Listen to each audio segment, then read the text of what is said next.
people think of human trafficking, they think of something happening half a world away. And in reality, it's right here in our own backyards, big cities, small towns across America.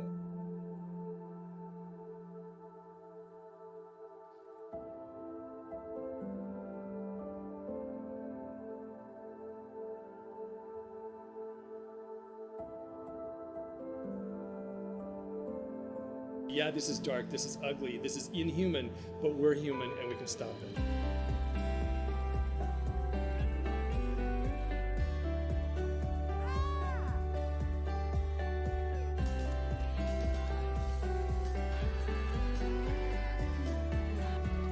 Thank you for the donation. Thank you. It's rocking a 400 point right now. It's called the Hellpour face mask. This is my live chat. It's 400. We're at 400. That's so cute. I love y'all so much.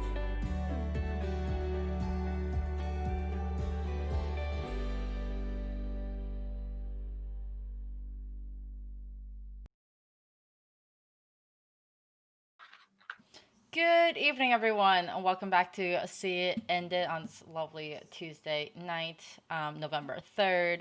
We have three amazing people from See It Ended tonight. We have Sonia, Megan, and Patrick. Patrick, what's going on with See It Ended? Lots. We're less than 2 weeks away from our big launch of See It Ended. Thank you so much for being here with us tonight. We know this is a historic night for America, for the world. So we're so grateful that you chose to tune in to us and share time with us here as we unfold big plans for something that survives, sadly, every and any administration. Something that's continuing and been continuing and growing for too many years. Tonight we're really aware and giving great thought to the fact that during this pandemic, it's been so devastating on so many levels, and also not without its silver linings. But that so many kids are today being groomed, that this is something that's happening as we speak, that kids are online too often unsupervised and are being approached by people who have intentions, designs for them that are not supportive of who they are as a human being. Human traffickers are really making great use of this time. And so we really are so grateful that people are tuning in, that people are taking an interest in this because it's of massive concern. See It Ended is going to be an incredible experience. Just thinking about what we're building and what it's going to be kind of going forward into the years ahead as a platform to really bring together the arts community, bring together the world of media, bring together the world of nonprofits, anyone who's on the front line, boots on the ground, people that are involved in rescuing girls who have been trafficked, boys who are being exploited, and also the corporate world. So how do we get the corporate world to really take this seriously and feel that this has to be a part of their corporate identity? We have so many great plans and so many things that are going to come to fruition through this 2020 See It Ended Film and Arts Festival. So I want to start off. I want to introduce you to some people that are, so often, and everything that's really done on this kind of a scale is really made up of the work of the people behind the scenes. And all of you know Way. Way makes magic happen. Like here at the See It Ended podcast on Twitch. But Megan and Sonia have just worked miracles in getting us to the point that we are at today, where we are just on the countdown 2 weeks short of launching our festival. So I'd like to introduce Sonia. Sonia is works with the YWCA. She's the executive director of the Harbor Area YWCA, which has been our nonprofit partner since the conception of this idea, this crazy idea to have a film and art festival.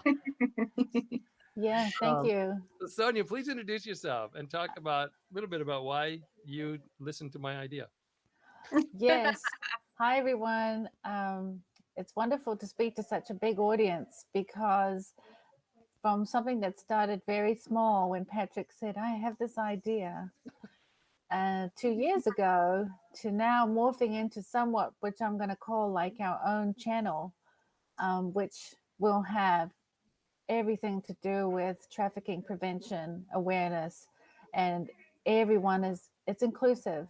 And this is the wonderful thing about Patrick and hopefully our organization, where we have been able to bring all areas of trafficking, no matter how extreme, to one area where we believe, yes, we need to make a difference and we need to educate the community.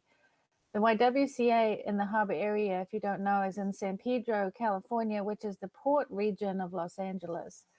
And it's a middle to low income area. And our kids here are our most precious thing that we can treasure as generations go on.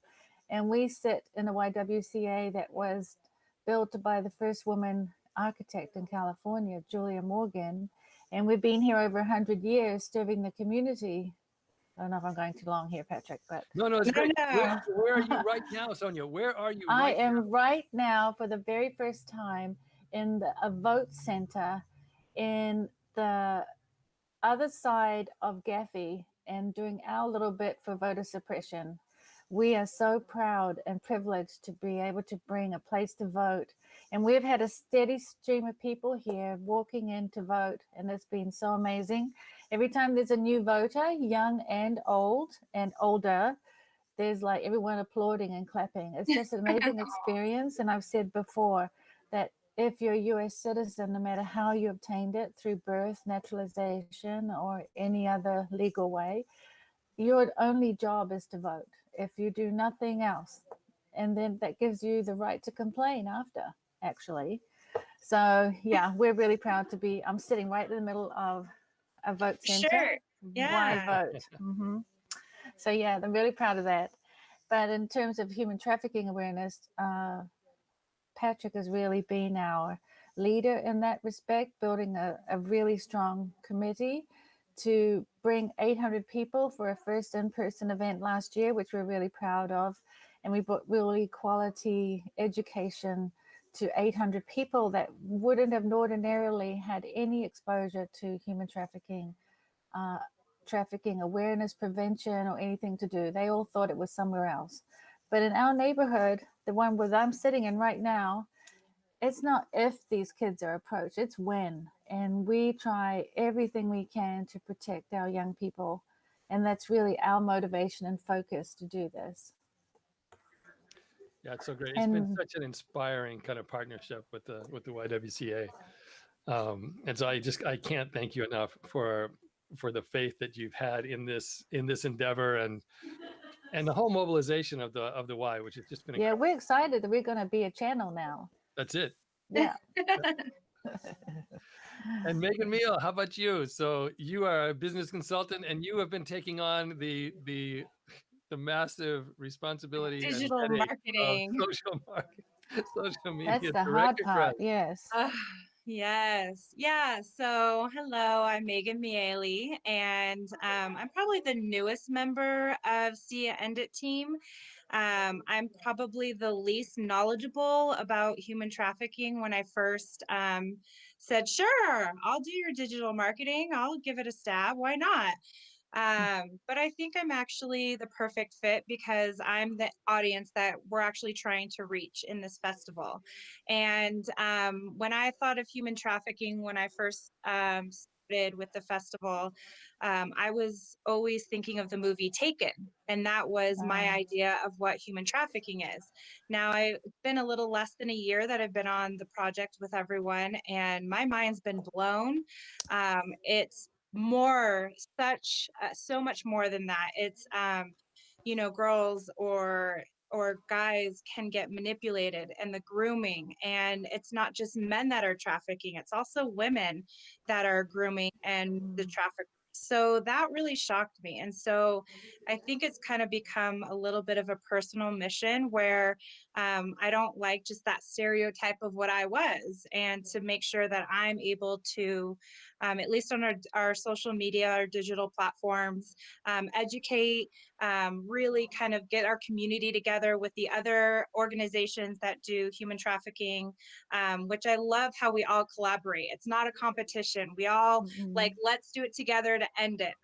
And I have so much respect for that. So it's been an honor and a pleasure, and to work with both Sonia and Patrick and the rest of the team. It's been eye-opening for sure.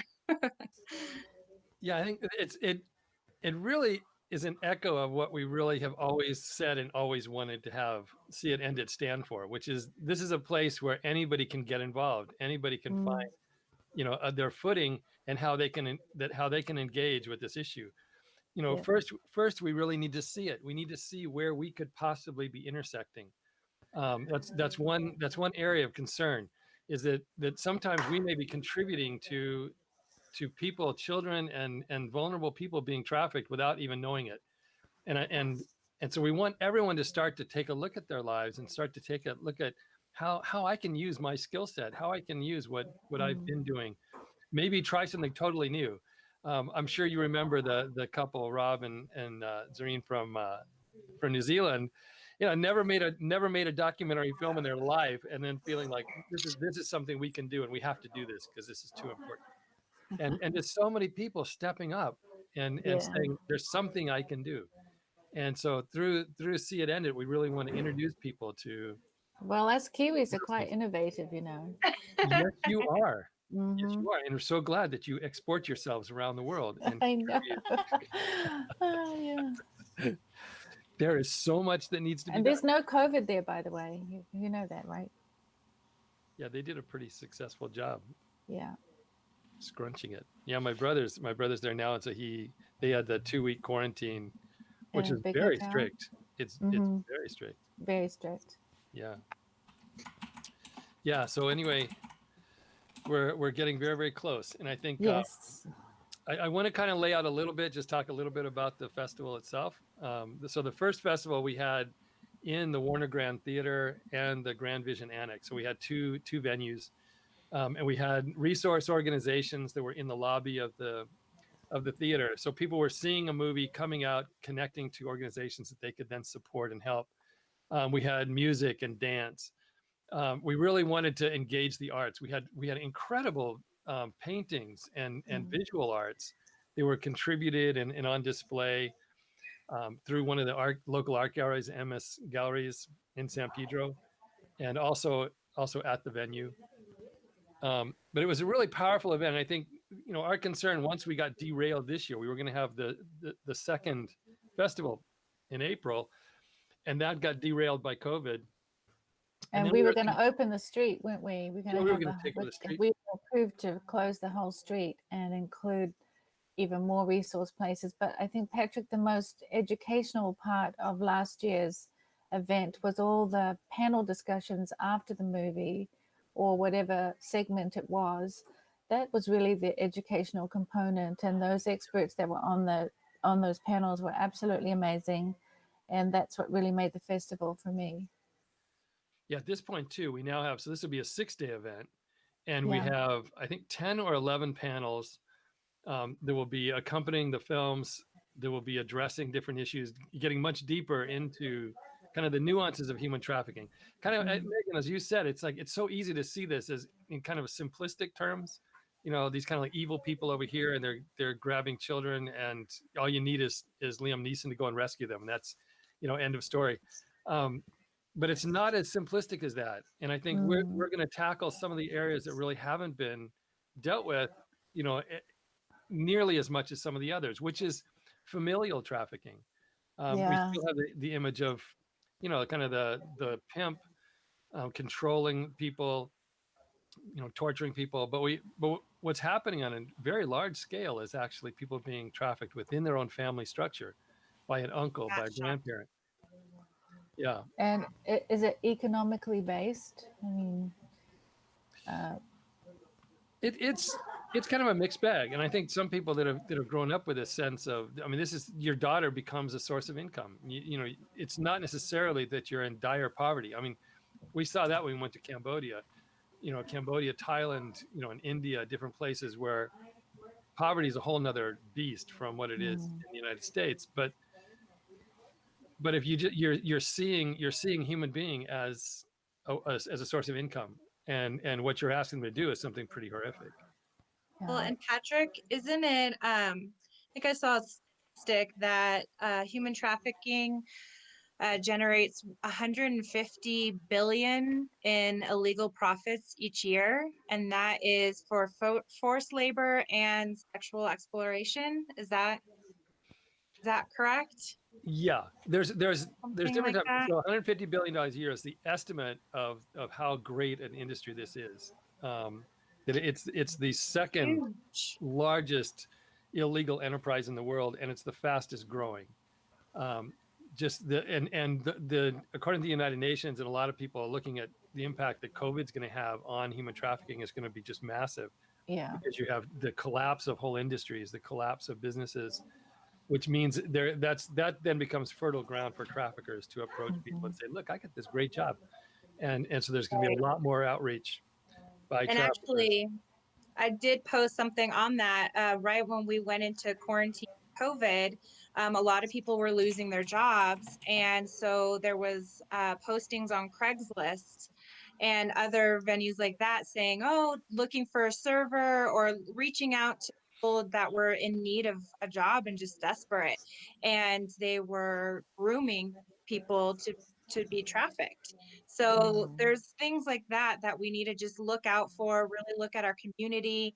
And I mean, it takes all of us. And we've had some success stories even with this podcast, where we've had some that, a family member kind of saw something and approached, their family member and prevented it. So, I mean, that in itself, that's the whole thing, is prevention awareness. Like, let's prevent it. Let's make that 150 billion go down. We don't need that number. Zero. Well, there's so many things that need to be done with that $150 billion. I think maybe at this point, so there are different ways that people are being approached, and one of them is with the promises of a job. And you're dealing, especially if you're dealing with young people, where you're selling them the idea of glamour, of money, and of changing their life, getting out of a circumstance that is boring as hell. The area that they're living in, which shows no promise, there's just no appeal. So why don't we show the unseen trailer, which kind of addresses this. This is going to be one of the films in our festival this year.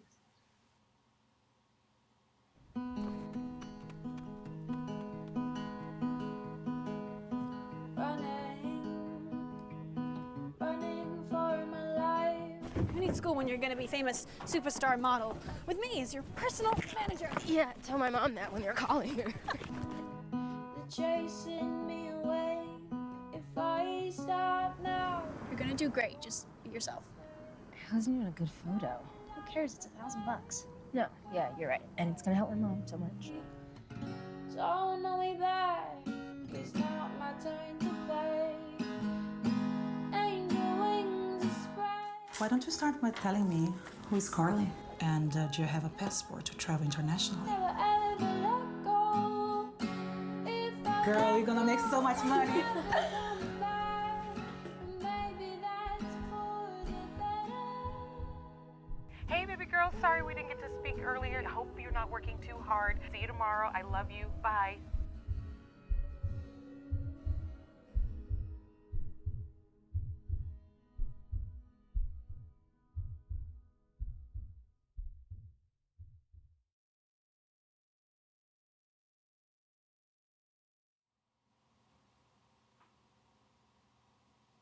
It really addresses that point. You're appealing through social media. You're appealing to people, to a young person who's dissatisfied. This is a girl living with a single mom who's really busy. She's fighting to keep her job.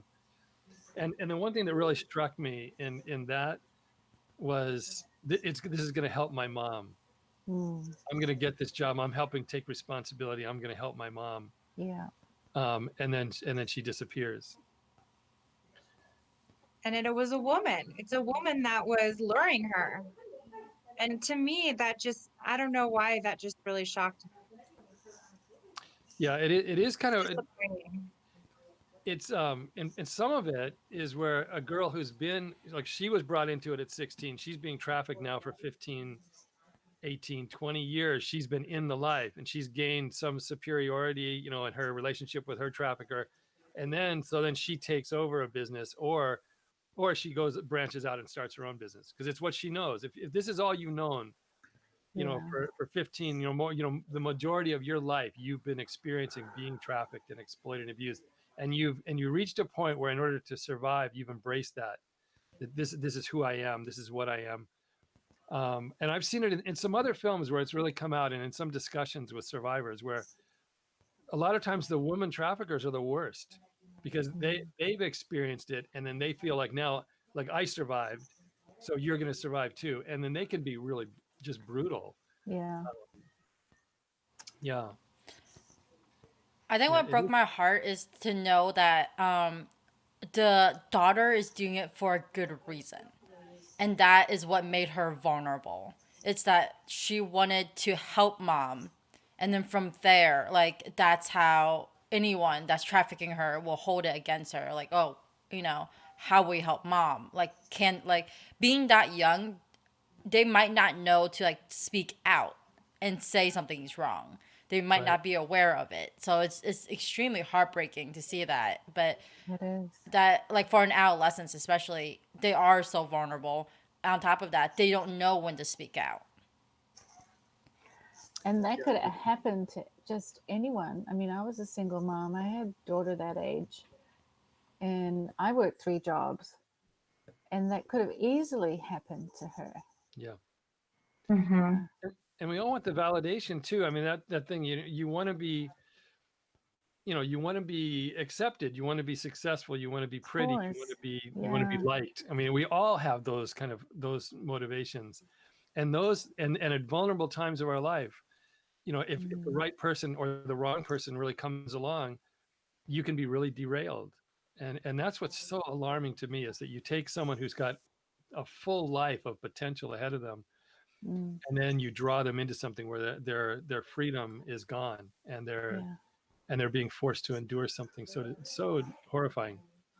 Yeah, and it doesn't, I mean, the single mom is one of the scenarios, but sometimes it comes from really good Yeah. families. And we've had one of those guests on this podcast. And that to me, oh gosh, when I was listening to Jenna and hearing her story, and she came from a really good family, a good neighborhood, you know, and so there's so many different scenarios, and it's really about learning all of them, seeing kind of what the trafficker will manipulate, how they'll maybe lure girls in, or the different, you know, the different approaches. And that's really what I've been learning, Yeah. because it's not just driving down the street and grabbing a girl. That's not what it is. I Right. mean, there is that, but it's just sometimes grooming goes on. I think you said one time, like almost for 2 years. That trafficker is just dedicated for 2 years to get this girl. I mean, that's It's insane.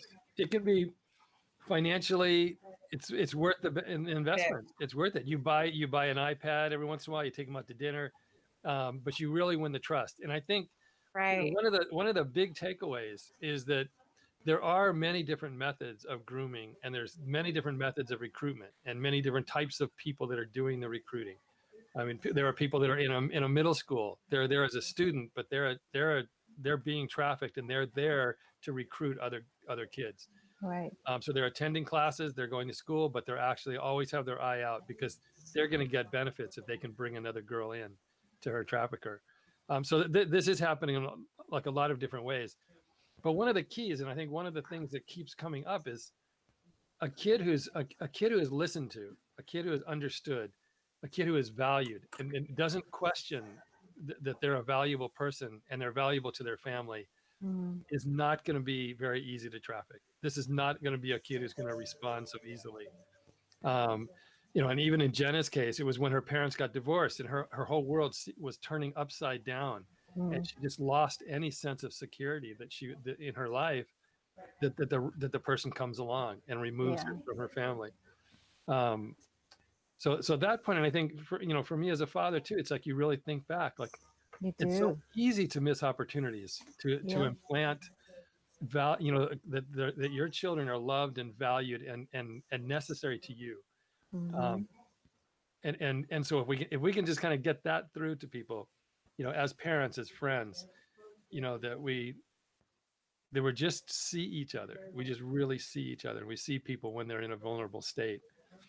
And I would go one further as a parent, the art of to listen and listen to them just as much as, you hope they would listen to you, and start listening for the triggers that, maybe we might have missed,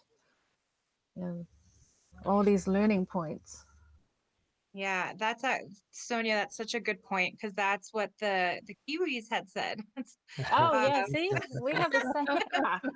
Yeah, but we do a lot of listening parents, down there, that's for sure. the parents were saying when their son would approach them and either ask a question or something about their friend or whatever, it wasn't like, oh my gosh, no, that's so bad, that's dirty, that's wrong. They were like, oh, tell me more. And it was their approach, it was their communication with their child that made it not shaming, and made them, I think, their kids so comfortable with coming to their parents and asking them questions and having that conversation. And that, to me, not shaming, not blaming, making that a conversation, making it education, is so, for youth, that's so important and valuable in so many ways. So It could save a lot of therapy too.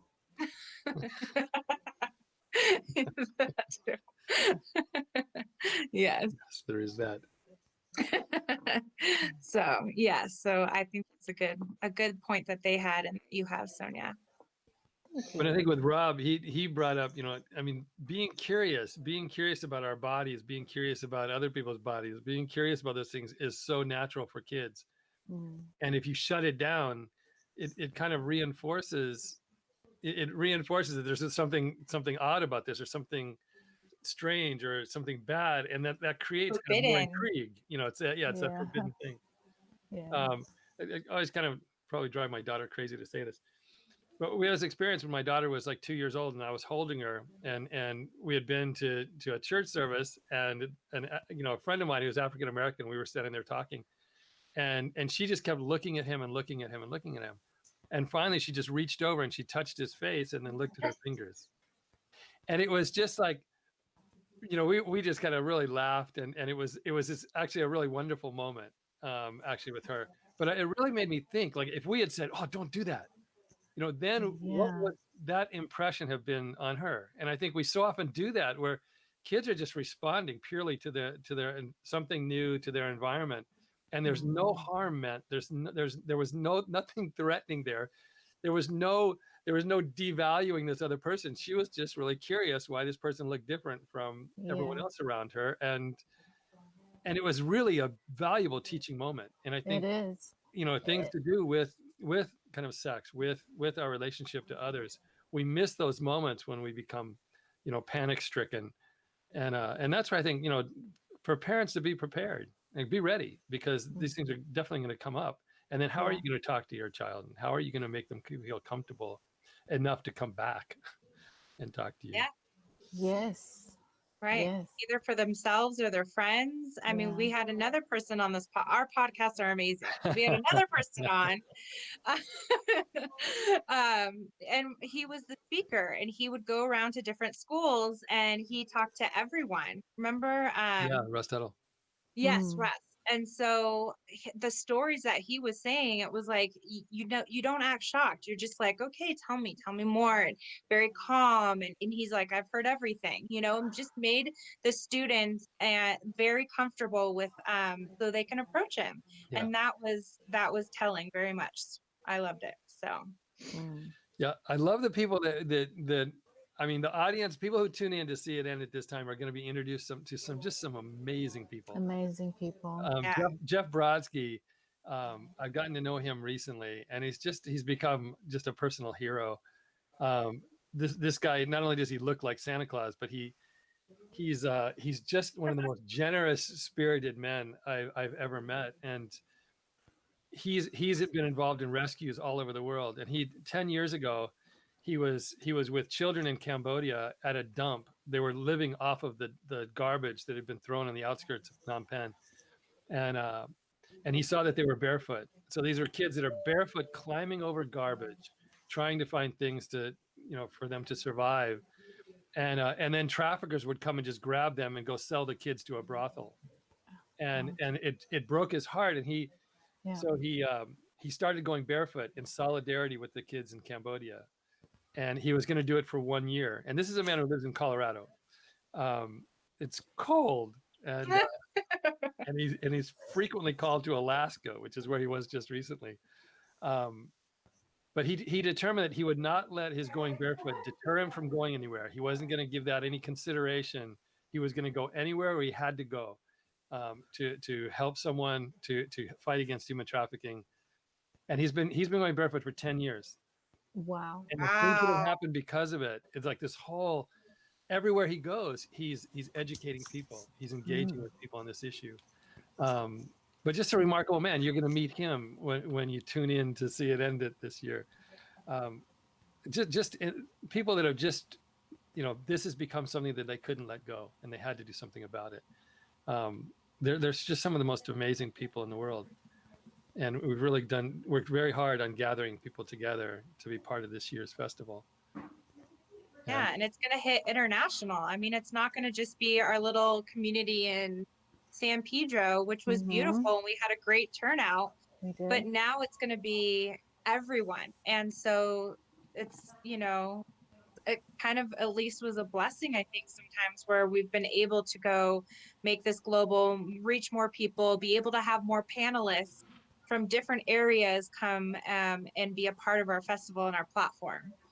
So that's amazing. One of those silver linings of coronavirus. Yeah. Well, you have to think things differently now, don't we? We do.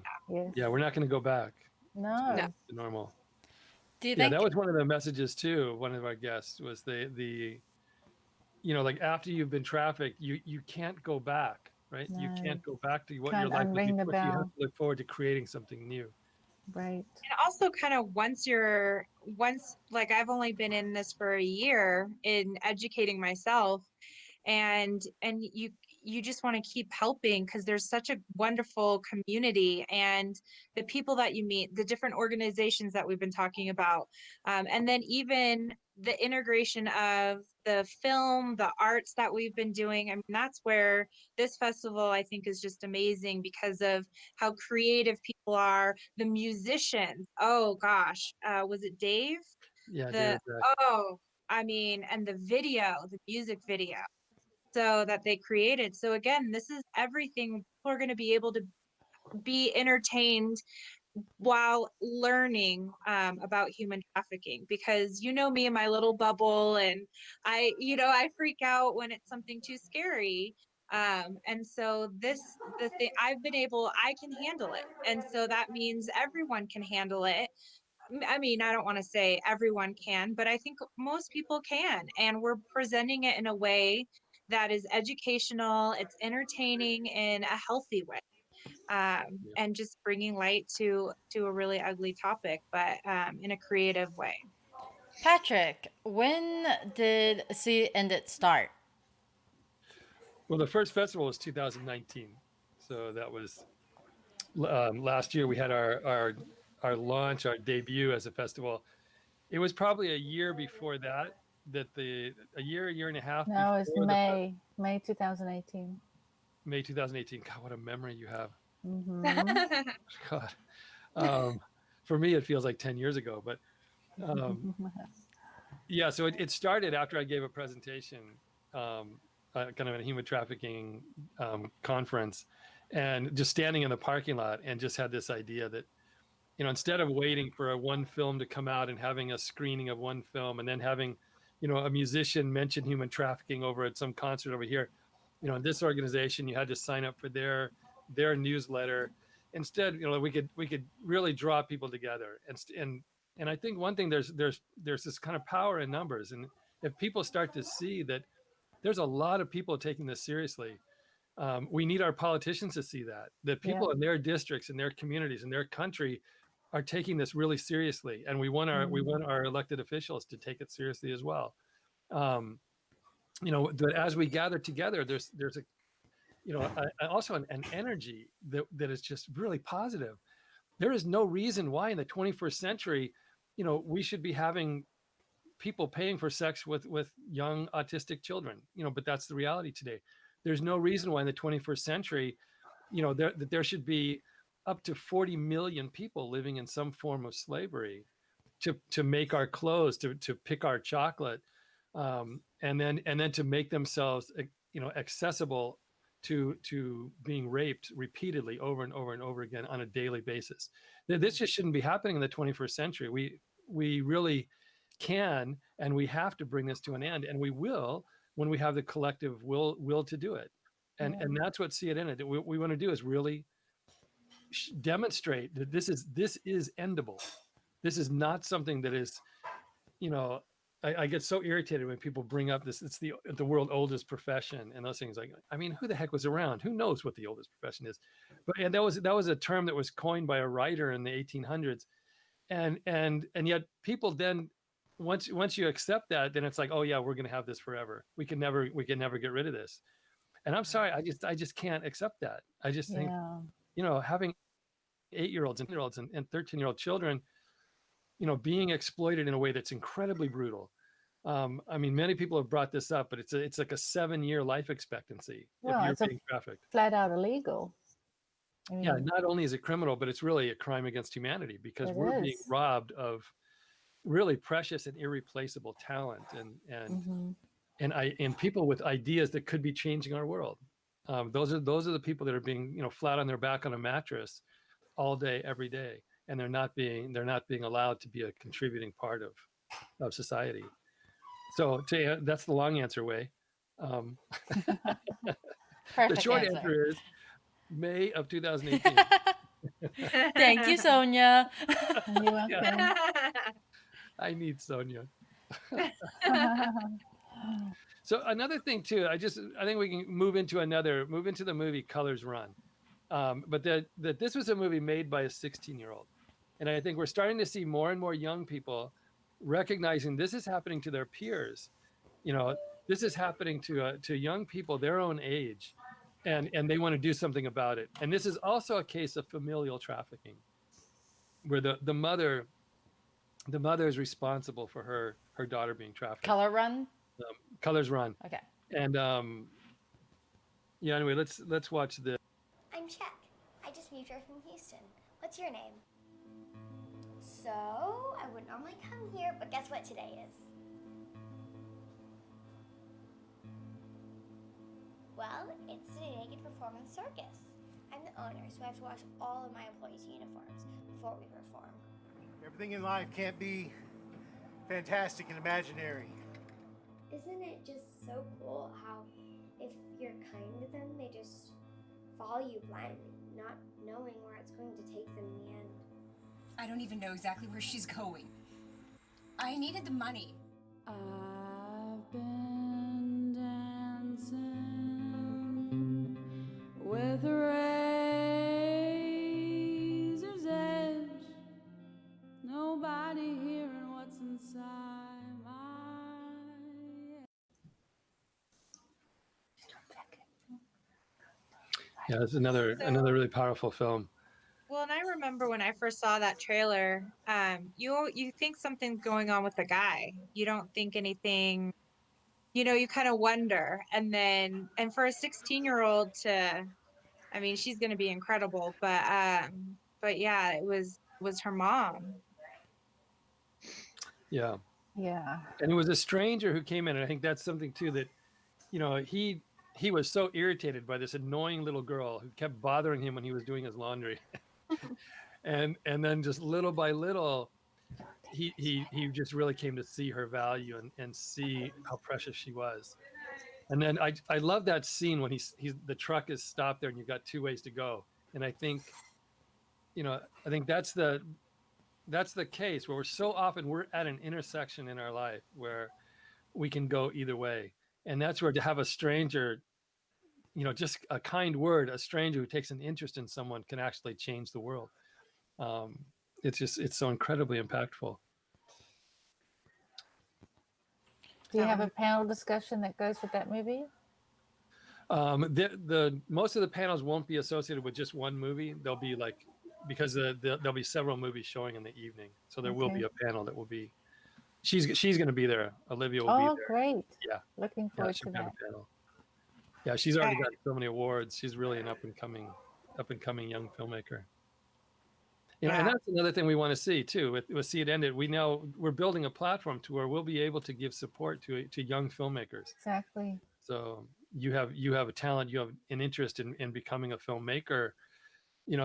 Make part of that a voice for those who really need their voices to be heard. Right. You can use your talent for that. If you're a musician, if you do spoken word, I mean, there's a place. Our stage is big. Our stage is really big now, and we can welcome people from all different medias, all different areas of life that take an interest in this issue. Actually, and speaking of that, Patrick, because it's going to be 6 days. So I know we get on our social media platforms, people, kind of asking, what are we going to do for the 6 days and how are we going to divide up the time? Do you have an answer for them, or is that coming out later? We will be releasing kind of more the clear run of show, like exactly what's going to be happening each day. I can give you an overview though. The first night's going to be a really strong, really powerful opening, touching on different areas of vulnerability, of how traffickers are taking advantage of people. You'll get a sense for the different areas of trafficking, which are labor, people being forced to work for little, pennies or no pay. We have some incredible people that have experienced that will be participating on panels or giving talks. But so labor trafficking, we're not touching on that directly this year, but there's organ trafficking, which is actually that was my introduction to human trafficking, was through people being forced to give their organs or have their organs taken from them and sold. But this is also kind of a growing area of concern. There's child soldiers. There's so many different ways that children and vulnerable people are being exploited through human trafficking around the world. So the opening night will be basically an introduction. It'll be a powerful introduction to human trafficking, and also to the concept, the idea that we can all make a difference in this, which is what we really want. Like Jeff Brodsky says, which I really love. He says, awareness without action is apathy.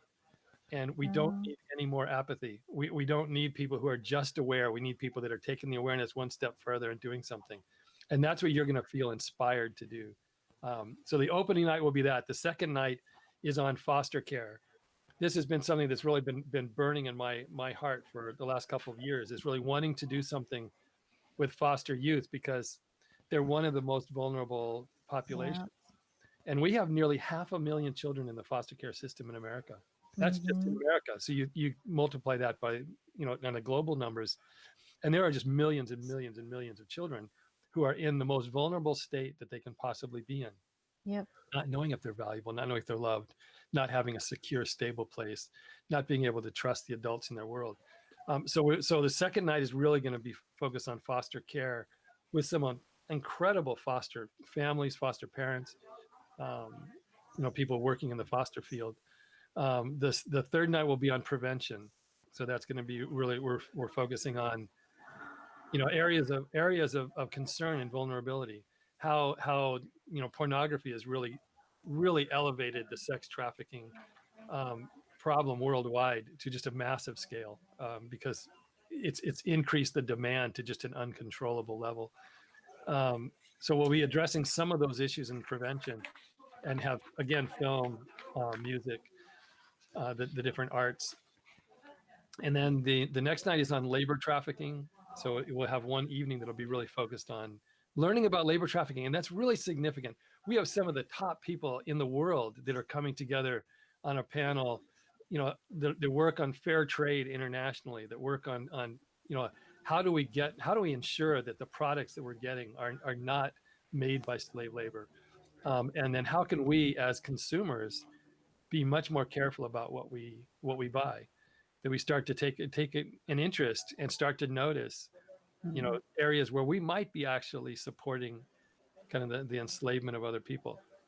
So labor trafficking. Then the next night, the fifth night is going to be on the vulnerabilities of children. Like, what is it specific to children that makes them vulnerable at this time, and this time in history, and this time in our country, this time in our in our networking world, in the internet life that kids have. And then the closing night, we have a really powerful film, Lost Girls, which touches on a lot of aspects of how kids get groomed. We have law enforcement, we have the DA's office, dealing with issues of what happens when someone is rescued, what happens when someone's brought out, and then what happens within the legal system. And then it's also going to end, this great ending of really looking at, how everyone can work within their industry, within their sphere of influence, how we all can start to really make a huge impact on this issue. So we have the airline ambassadors. I mean, we hear it's, in the news every once in a while, you hear these stories of a stewardess or a flight attendant on an airplane that recognizes something off about a kid and ends up rescuing a child from being trafficked. And so this is an industry where a lot of effort has gone into training and helping to make the people working in that industry aware. So you're going to get this such an incredible kind of exposure to the spectrum of work that's being done and possibility, and you are going to feel like you can actually make a difference. Yeah. Thank you, Leo, for already checking out the site, getting a ticket. I do have a question for you, Patrick, or maybe Yes. just see it in the overall. How long will people have access to content, and how much are tickets? Oh, tickets are expensive. Tickets are really pricey.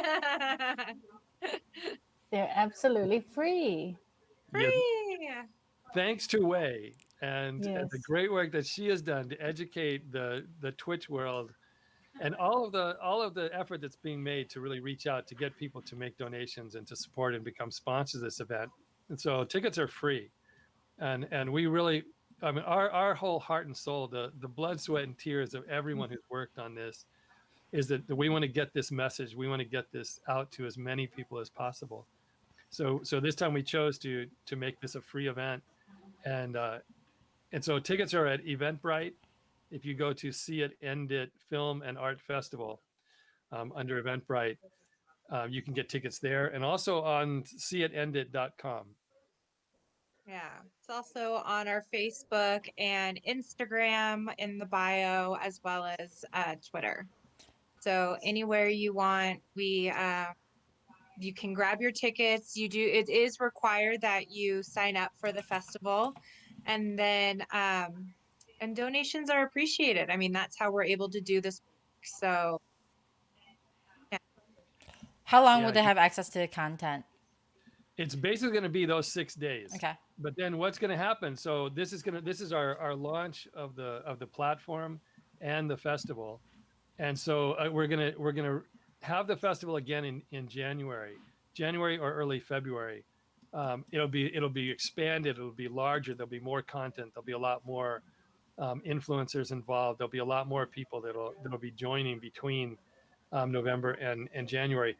But the November event is going to be incredibly significant and powerful, as an opportunity to really see what's happening with human trafficking, which we really need as we close out this year. There's a lot of things to worry about and be concerned about, a lot that people have been through this year. And this is going to be a way. I know it sounds heavy. It sounds really dark, and like maybe the last thing you want to do is learn about human trafficking. But believe me, it's like the experience of knowing that there are thousands and thousands of people coming together, sharing this moment, sharing this opportunity to get informed, and to really get ignited to act, is really powerful. And it's something that we just can't afford to miss it. We can't afford the cost in human life of letting this go on, 1 month longer than it has to, or Well, it really is. Yeah, it really is awareness to a call for action. So that is our message. Yeah, and we need everyone. It's really like an all hands on deck because there are, you hear the data, right? You hear the numbers, and there are more people enslaved today than there have ever been at a time in human history. Right? I mean, if you just let that sink in, that we are living in a time when we have reached the heights of education and capability. We can pinpoint a place in space where we want a chunk of metal to land. We have the capability to do just amazing and miraculous things. And we have 40 million people living as slaves in our world. And the two it's such a horrible, ugly mismatch of our humanity, like what we're able and capable of achieving, and then actually what's happening to especially to children. Children and people who are extremely vulnerable that are just being exploited. And it's just, we can end it. It's just a question of us choosing to do that, and we can do it. Excellent.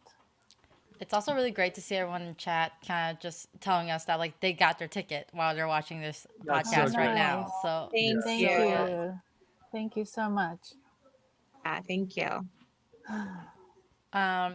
Will you mind if we show the last trailer really quick? Let's show this. This movie is really impactful to me because it touches on some of the key things that we really want people to know. This is about a young girl who's been named by her trafficker, Honeybee, and this is in Canada. It's filmed in Canada, and she's forced to work in truck stops. And I mean, this really disturbed me when I first learned about girls being trafficked at truck stops, and they're what they're referred to is as lot lizards. I mean, they're not even considered human. They're considered this kind of like reptilian creatures to be used, by the truck drivers that are on the road. There's over 3 million trucks on the road at any given time across America, and to have these like young girls, and in some cases these are girls that have been grabbed off the street, and then they're being forced to to go truck to truck to truck, doing whatever this person wants to do to them, no matter how violent or brutal or disgusting, and then having to endure it.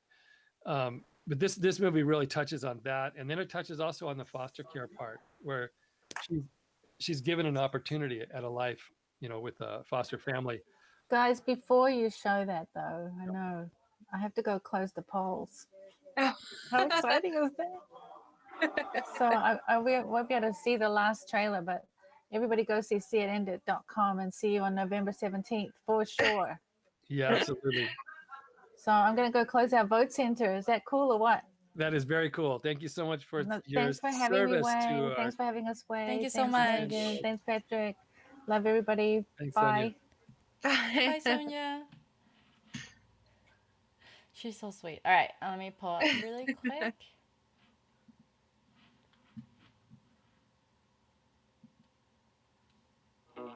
Still coming down from yesterday. Swimming in the smoke is a debt that I gotta pay. It's not a war if you never agree to play. I am not gonna let anything happen to you. Tough little honeybee.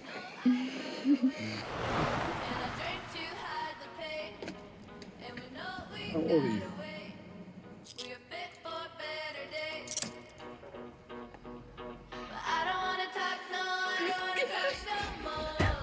For your care, we're gonna put you back in with a home. There's a family that's... No, wait, you can't make me go back. This is different.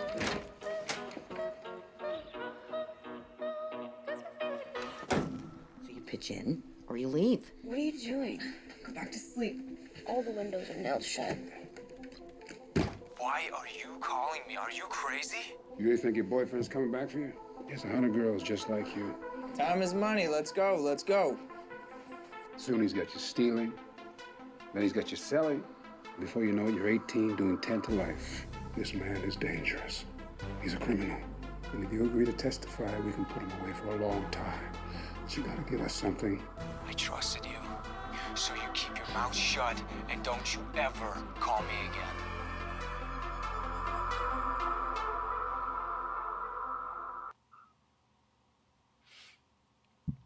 again.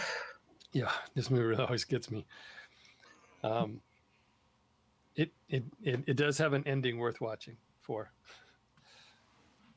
But that one touches on so many things, just the violence of that life, and the difficulty for law enforcement to get a girl to testify against her trafficker. Yeah. I mean, look at how he's talking to her. You know, like there's that relationship. She loves him. So it's so difficult. But then just like the law enforcement was telling her, there's so many girls that he's doing this with. It's not just you. So what's, what are they feeling versus reality? So that one's really cool. Especially with adolescents, like trying to find love or acceptance, or somewhere where they belong, and they find someone that they believe they can trust, and they're safe there, and they end up in a place where they don't want to be, but they still want to be loved by this person. So it's extremely heartbreaking, but I think this is a great movie, especially when Patrick is interested in targeting the foster care system and what's happening with those kids. Yeah, exactly. Yeah, it's really, I mean, the difficulties that foster parents face, but that when they can persevere through that initial rejection, which is, I mean, this is something that we had in some of our guests who talked about being foster families, the difficulty. These kids are so hardened. I mean, they're used to not having anyone that they can trust. They're used to being, used and not loved, and that's what they expect. And if you persevere and you demonstrate that they are loved, that they're valuable, I mean, it is so incredibly earth shaking. And you kind of you get a feeling for that in this movie. A family that perseveres to love a child who is in many ways trying to be unlovable, because that's what they expect. They expect not to be loved. And then that person, like Wade talked about, that person who comes into their life and creates the fantasy, that creates this impression and this, this little cute little bubble full of flowers, that now they've found their place. This is the person that cares about them. They don't have to look anymore. They're finally home.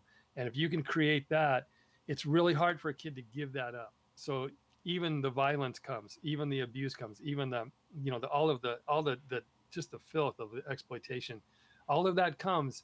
But the thing that remains is the fantasy that they're home and that this person cares. And that's what protects the traffickers from being prosecuted. The kid just doesn't want to testify against him because she's still holding out, that fantasy is somehow real. Quick question from chat, Patrick. Yeah. Do you say that specific film was from Canada, or is it? Yeah. Okay. How different is trafficking across different countries or different cultures, and are there any common factors? Greed tends to be the common factor, and greed doesn't matter the gender. It doesn't matter anything. If you've reached a point where you're willing to make your living, make your money from having other people do things that are just incredibly despicable, I mean, that's one of the things that kind of is a binding factor. It's a moneymaker. It can be extremely profitable to traffic human beings today, and that's why it's growing at the rate that it is. But it is different in different communities. We've touched on that, like for in the South and in a predominantly African American community, it's a different thing. And I've had girls tell me, I mean, this, they submitted themselves. They actually went to be trafficked because they saw that as a way out of their circumstances. If you can, I mean, for most people to wrap your head around the idea that being trafficked and being exploited and giving up your freedom and being used in awful ways is a step up from your home life, from where you're living at now. That's really hard to process. And I think, and it's just really disturbing that actually happens in certain communities where, it's you're being told that this is actually, you're liberated when you're being a whore, that there's some kind of freedom and empowerment in that lifestyle, and that affects certain communities more than others. I think in Canada you have a lot of trafficking of native girls, and it happens as well in the United States. But there's that population is very vulnerable because their conditions are less stable, and they're just seen as weaker, uncared for members of society, as dispensable members of society. They're a remnant of the past, and they just don't really have a place in this world. And if you can make use of them, they're definitely preyed upon. So I know that's one thing that's a population that's really preyed on in Canada specifically. But yeah, different parts of the world, different communities. There's different appeals. You're basically, finding a demand, recognizing a demand, and then you're satisfying that demand. So right after 50 Shades of Grey came out, 50 Shades of Grey came out, and then you had brothels introducing, if they didn't already, they had their own S&M rooms, and like men who now thinking that women really love to be tortured, now have a place to go to torture some woman. And that was, in the illegal brothels, in Nevada, different places where they started to incorporate that. So the film made the demand, created the curiosity, created the interest, and then it had to be provided for. So you ended up with girls then being forced to do that. But it is, I think, in Africa, you have different types of vulnerability. In India, the exploitation of kids from Nepal that are being brought across the border, Nepal being so incredibly poor, and families just really like not knowing how they're going to take care of their children. And then somebody comes to town wearing necklaces and gold and jewelry. And, I have restaurants in India that really need servers, give me your daughter. They smuggle them, across. The border between India and Nepal is fairly open. It's pretty porous. You can just kind of freely go between the two. And so they were bringing kids across into Mumbai and then selling them to brothels. And in some cases, they would send a little bit of money back home to the family. And so then the family doesn't realize anything's wrong. So they think that their daughter's actually working and money's coming back. So then when that trafficker comes back to that village, this family's saying, oh yeah, my daughter's sending money home. So yeah, you can trust her, send your daughter with her. And so then they just keep the system going like that. Patrick, So you prey on communities like that. does any of your film for the festival showcase like people who are buying the kids? So is there any film on the trafficker side? As far as the demand side, like the people who are the customers? I mean, I don't think we have any film that's specifically targeting them, and they're obviously a presence in any of the films that have to do with trafficking. The traffickers themselves, I think that's something that I really hope that we'll have more content around, is actually the conditions that are grooming someone to become a trafficker, because that's another reality.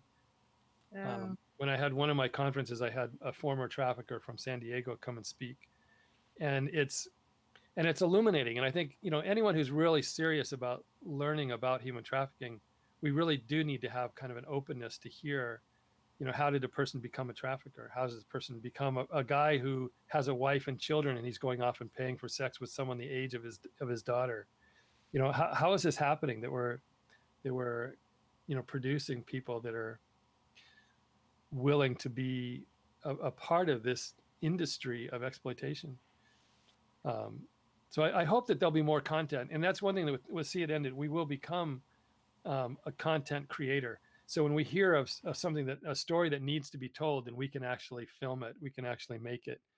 So the goal is to become, a kind of Netflix for human trafficking. So we can then produce content. We can help to support filmmakers that have a great idea and a story that needs to be told.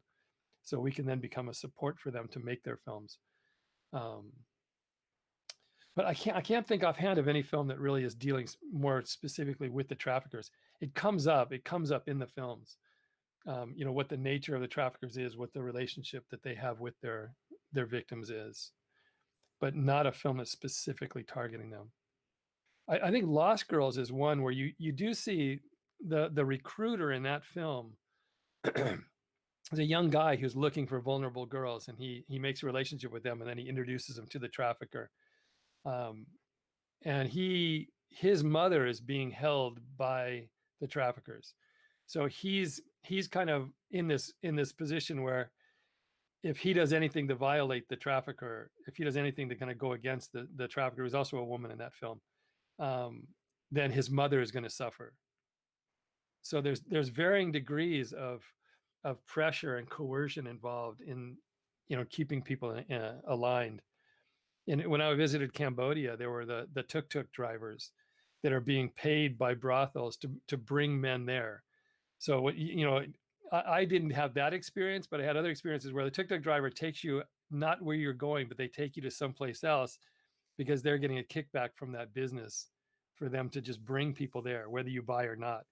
But a lot of the tuk-tuk drivers are basically working, as a support system for the brothels, and they're bringing men there, whether they ask to go there or not. Well, and I think a lot of the films show you different ways of like how traffickers will lure the girls in. I learned personally being on this committee that don't approach the girls.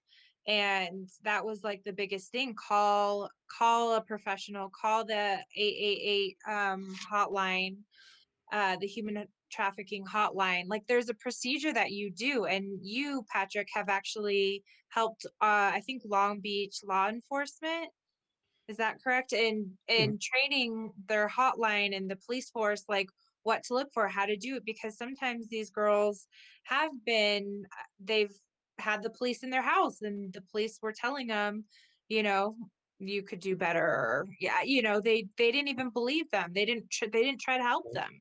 So I think that to me is, especially on the social platform and especially on the See It End It platform, is all the different things that are going on in this world, and how do we handle it? How do we, as civilians, as not someone, because Patrick, you've done this for how many years, right? I've done it for 1 year, not even. And I even know, going back, looking at some of the trips that I've taken, like, oh, I think that girl actually was trafficked, and I would have approached her at the time. So now, no, I don't do that. I know what to do. There's like a procedure in place. There's organizations that can help that are trained in this professionally. And I think that's another important topic to like touch on is how to approach these girls. I would clarify. Approaching the girl, like trying to get her out, is not a good idea. Right. But approaching girls, there was one documentary I saw a number of years ago, and it was this one woman. She was just driving by, and she noticed a girl on the side of the road in a mini skirt in the winter, and something just in her heart broke, and so she went to her, and she didn't try to get her out or tell her what she's doing was wrong or anything. She asked if there was anything she needed. And the girl said, yeah, I need socks, or I need underwear. And so the woman went out and bought it for her and brought it back. And then she started coming and checking on the girl, because her trafficker had her out on this, particular street, called the Blade, repeatedly. And so she would come and look for her. And then she would ask her if there was anything she needed. And that eventually led this girl to get out. She ended up escaping and finding a whole new life for herself. But it was someone taking an interest in her and not just ignoring her. And I think I heard that over and over and over again, that the thing that's so painful for a lot of the victims is that they're treated like they're, a wart. They're treated like a lizard. They're treated like, or they're just invisible. They're just like, you just look away and you don't see them. And that's just the painful reality that they live with. Yeah. Yeah, but there are people that do go out and interact with them, especially if it's women. I think it's more difficult for men to go out and be interacting with someone who's on the street. But there are people that do go out and then offer support, and I think that's the main thing, is because they have to be ready to leave. And I think that's one thing that you see from the films, is that the girls they're attached to the trafficker in ways that you cannot see, and one of the common misconceptions and misunderstandings is that, like, they're out there on the street, why don't they just run away? That's the idea. And And until you realize that the hold that these guys have over the girls, you know, it's extremely difficult for them. For them to escape or leave their traffickers, in many cases, that's leaving the one place that they've actually know what's expected of them. They know, you know, they know what's going on in their life. That hasn't been the case anywhere else, you know, where they lived or how they've been treated. And so to think that you're just going to come and say, you know, come away, I'll, you know, bring you to freedom. That doesn't necessarily work well. And a lot of times it causes the girl to get beaten up by her trafficker if she's wasting time talking to someone who's not a customer. Yeah. Yeah. So for a future of See It Ended, do you plan for it to just be an online platform, or will you also be working with like local events in local areas? We want to do it all. I think there's nothing like a physical live event. You know, just like, you know, everybody knows if you've been to a concert, it's not quite the same as listening to a CD. And I think we always will have the online platform because this is a global reach. It's a way for people to connect on a way that's just never been possible before. For people involved in the fight against human trafficking to engage with the corporate world, to engage with the media entertainment world. So this is going to be a platform that's going to live. It's going to be educational, and it's going to be a source of action. So when there's a bill being presented before Congress, you'll be able to find out through CNN. You'll find out what's being proposed. This is a good bill that we really want to see passed. So it's a way for you to immediately contact your congressperson, your senator, to push to get certain legislation through that we need. If there's an immediate need for someone, if someone needs housing immediately, then it'll be a place for very rapid response to the needs that a survivor has or that an organization has. So this is going to be a living, breathing entity going forward. The See It Ended platform is going to be something that's going to be a vibrant part of really reducing and eliminating human trafficking. The festivals will be a combination event as we go forward. So we'd really love to. I mean, my goal is to take over LA Live, and have a huge live event with, you know, stages and music. We have the theater for film. It'll be a massive event that then can be streamed out to the world.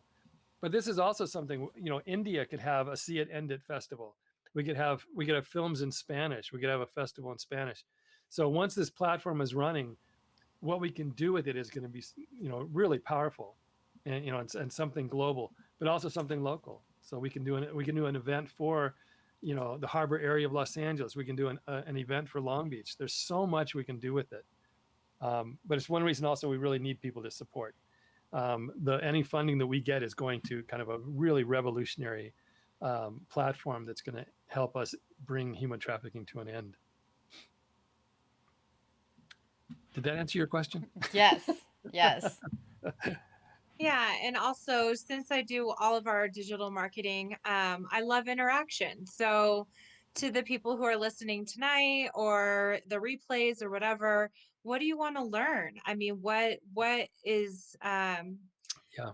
and how can we help you? So as I said, you know, I'm newer to this, so I actually look up to Patrick and the rest of the committee for asking questions or just talking about a film or talking about a scenario or different, you know, legislative things that are happening. So I think that's really where I'm hoping our social media platforms will be a little bit more engaging and like having that conversation and more of an open, you know, what do you need to know? What do you, if it's in a group, you know, maybe we do a Facebook group, I don't know, but I'm just throwing it out there. So if anyone ever has any questions, please reach out to us on any form on our sieiendit.com website, on our Facebook, which is just See It End It Festival on Facebook, and then See It End It on Instagram, and then we have Twitter. So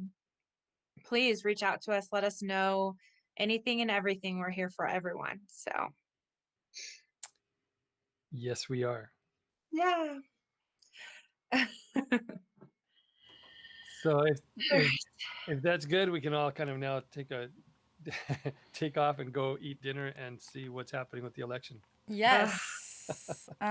Everyone, I hope you guys have a wonderful night. Thank you, Sonia, that's no longer hanging out with us. Yeah, so Megan, grateful, Sonia and the Y. Patrick. I'm gonna send a raid message in chat if you guys want to copy and paste that. We are just kidding. It's not working. That was a lie.